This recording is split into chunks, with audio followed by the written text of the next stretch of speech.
what's up? How you doing? Nothing much. Hey, you want to go for a run? I'm going down the course. Sure, of course, I'd love to. All right, let's go. All right.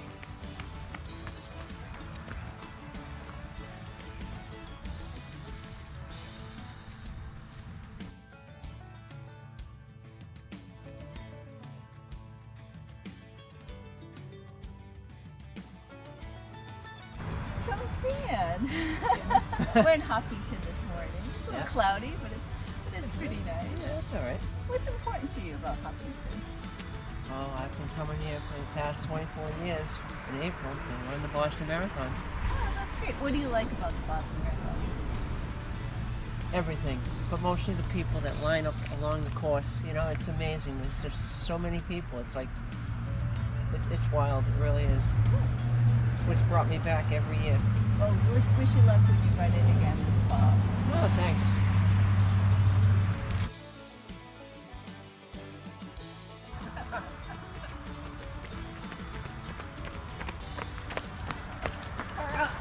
Oh, don't worry, don't worry.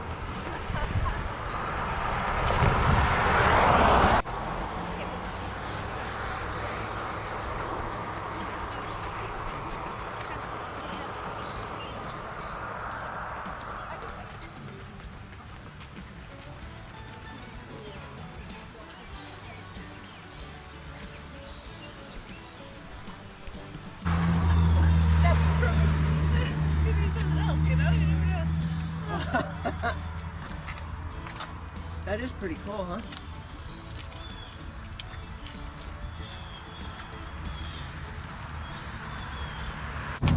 So, Dan, out of the 24 marathons that you ran in Boston, which one was the most memorable for you? Without a doubt, the bombings. Because I had gotten in before they went off, thank God. My family usually comes to watch, but they didn't come that year. And it was right where the bombings went off, so they would have been toast. And I remember getting all my stuff, across the finish line, getting my stuff, going into a porta potty to change, and all of a sudden I heard all these sirens, and it's like, what the hell's going on? It's like, I heard the bang, and it's like, wow, someone's celebrating. And then I heard all the sirens, and it's like, I don't know what was going on. People kept texting me, asking me, are you okay, are you okay? And yeah, I've been doing this long enough, I'm fine, no problems. And then I realized after what happened, but it was an awful thing. I mean, something I'll never forget.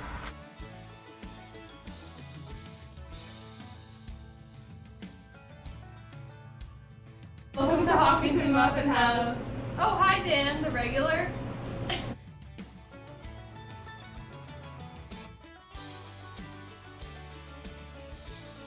So, we talked a little bit about the Boston Marathon already. What part of the course do you really like? Oh, without a doubt, the Screen Tunnel, Wellesley College.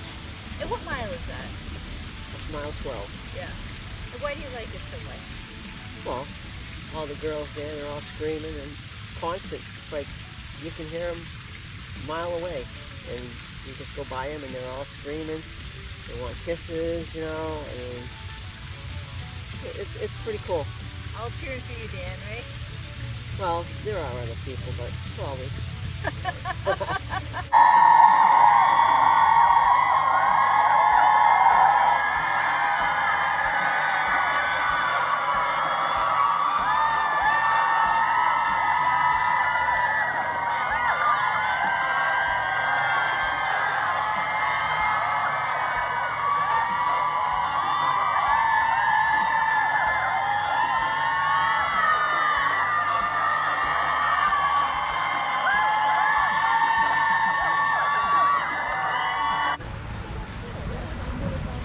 Oh my God, it's local running legend Dan Milton! Hey!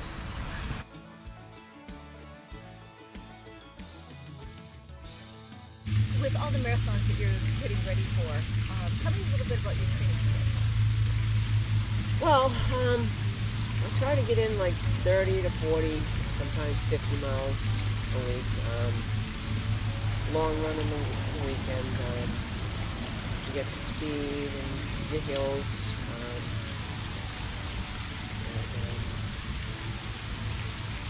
Basically just keep running. You gotta keep running. And have you had any memorable training runs? Well, there's been some bad ones. One that sticks out in my mind is when I was training with Dom Naples to run the Bay State Marathon, and it was a really, really warm day, and I went out and I put waters, back before we had belts and everything. So I ended up, I put one in some poison ivy. I didn't know it was poison ivy. Oh no. And he's highly allergic to it, and it was really, really warm. And we were going down Route 85 to the starting line, right here, and then back. And, well, when he saw that it was in poison ivy, he didn't take the water. I mean, he didn't have any water for like right around 12 miles. And we finally ended up going into the forest station there, the ranger station on 85, right before the big hill up in the Hopkinton. We asked him if we could have some water.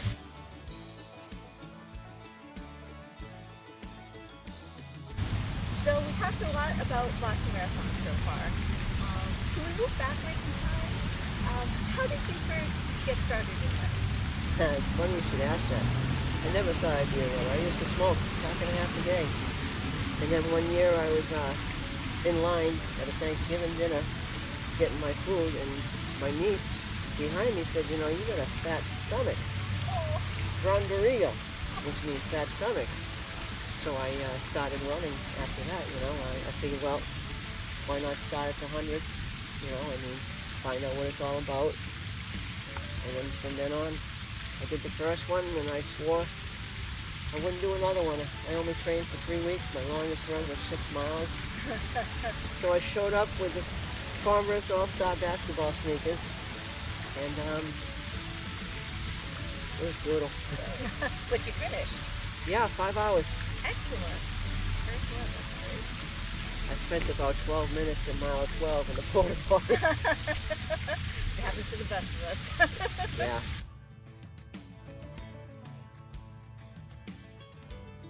So, you're doing a lot of miles every week. Yep. What kind of gear do you use? Are you a sponsored athlete? No, I'm not. No. Well, for the longest time, 20 years, I ran in A6 Gel Cayanos. I went from 13 all the way up to 22. And then I started having problems with my feet because, they it's like a point, and it kind of compressed my toes. Your feet are supposed to splay open, so they're supposed to, just like natural. And I went to the podiatrist, and he told me to change to toe posts, which I did. They got a wider toe box, so your feet, they're not crunched together, compressed. And it went away instantly. So I've been running in these now for the past 5 years, and I love them. I go with Garmin. Over the years, I've had 5 watches. I started with a Forerunner 435, and now I have a Phoenix 6X Plus. It does a lot. It just doesn't cook your dinner, but everything else will do. I love it, it's kind of neat. It's not just a watch. It's got a lot of health benefits to it too. You can, on your phone, it's got a page that shows you everything. Heart rate, your sleep. Your cadence. Yeah, your cadence, the oxygen in your blood, everything. That's pretty cool.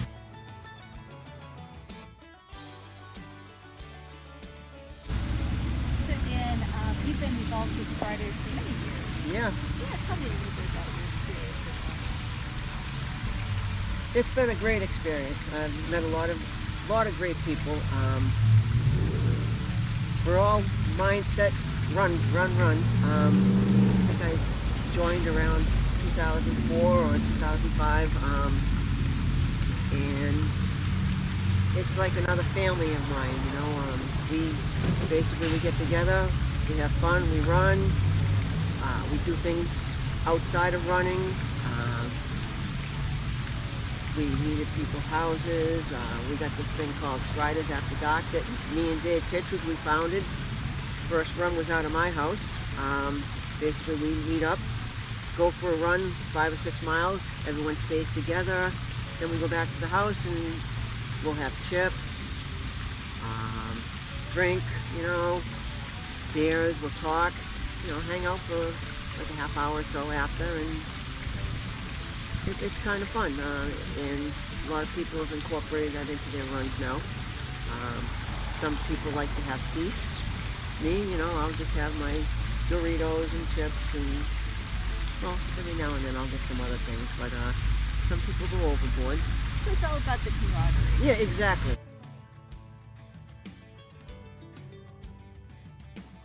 So, Dan, I noticed when you're running, because of a tattoo on your leg. Yeah. What does that mean? It means I'm an Ironman. It means that I can ride a bike, swim, run. Actually, it's swim 2.5 miles, ride a bike 112 miles, and then swim, and then do a marathon, 26 miles. And what made you decide to do that? Well, there's this guy, his name's Mike Riley, and when you cross the finish line, he says, whoever you are, you're an Ironman. So I just wanted to hear him say, Dan Milton, you're an Ironman. How long did you have to train for? 2 years. Wow. I didn't know how to swim, so I had to take a swimming course. I knew how to bike ride, just not, you know, I had to learn that a little bit. I think I had the running under control. All the rules are in those other 2 seconds. Yeah. That's great. Is that completed it? Yeah. 12 hours, 25 minutes, and 36 seconds, something like that. Yeah, it was a great time. I met a lot of nice people. Good. Yeah, it was fun.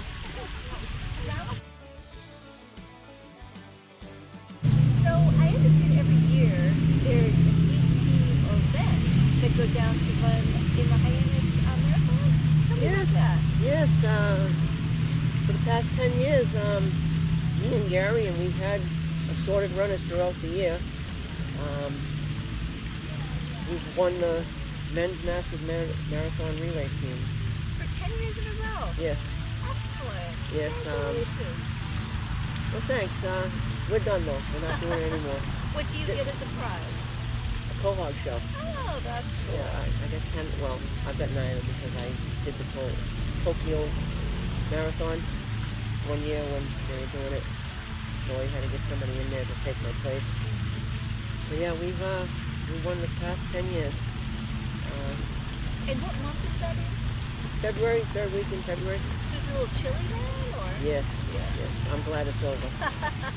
It's always cold, rainy, windy.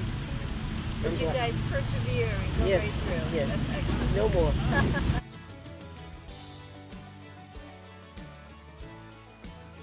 Tell me about one of your accomplishments that you're really proud of that is not involved in outright.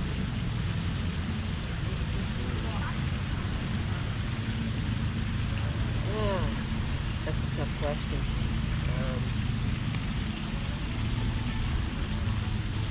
Staying married for 27 years. To the same person. Yes, and having 2 beautiful children, Excellent. Daniel and Brielle. Brielle's an accomplished dancer right now, and Daniel's working at Target. He's been there quite a few years now. And I'm very proud of them. And you're surviving the teenage years with them, so that's always important. Well, my daughter's giving me a hard time. As they do. Yes, yes. And I was told it hasn't even started yet. Yeah, there may be a couple more years of those teenage hormones. Daniel was great though. He didn't cause us any problems. Yeah, I love him a lot. Great. That's quite an accomplishment. To raise such a great family and have such an awesome wife like Rita. A lot of my accomplishments are because of her. And did she support you with Oh, all of it? 100%. I mean, I wouldn't have been able to do half of the things I've done without her. I mean, the marathon majors, what wife is going to let you fly across the world 14 hours to run a marathon and then come back, or go to Tokyo or London or Berlin, or do any of that? I mean, none of this stuff would have been possible without her. None of it. That's good. You should get her some flowers. Yeah. I just got to find a good flower shop where I can I get know, her. I don't know where you'd find that. Well, I heard about the elegant flower.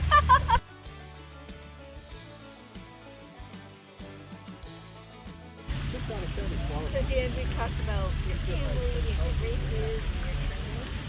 Tell us something that we don't know about Dan. You're gonna ask me this question, huh? I am. I have a red dress that I put on. On a daily basis, or? No, it's actually my good friend Al Del Rey, who passed away a few years ago. He had me run this charity event called the Red Dress Run, and I ran it a couple of years, and I used my wife's dress, nice red dress, and well, she told me I could have it. That's excellent. We have to have some pictures of that, I'm sure. I'm sure there's a few out there on Facebook or somewhere on the internet. It felt so good. And what was the charity that you were raising money for? I believe it had something to do with the Northborough food pantry. Once again, through running, I've met a lot of great people. Al was a hasher, and a lot of... You guys went on a lot of great adventures together, you and Al. He was a great guy. I mean, he was an awesome person, always upbeat, always laughing at his jokes. He was a jokester, you know.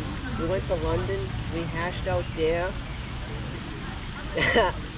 He rented a Mercedes-Benz convertible and he almost killed us. Oh no. Yeah, we went to Stonehenge together, and going back, he took an exit at 80 miles an hour and he hit the curb, and he wiped out the 2 tires, and yeah, I saw my life flash before my eyes there. But you survived and you went on to have more great adventures with Al. Yes. We ran a couple red dresses after that. And, yeah, great guy. I really miss Al.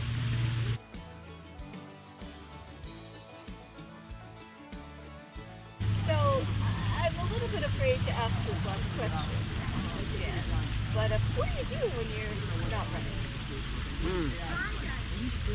Well, once again, when I do things, I like to do them for a long time, and I've been playing horseshoes for 35 years now.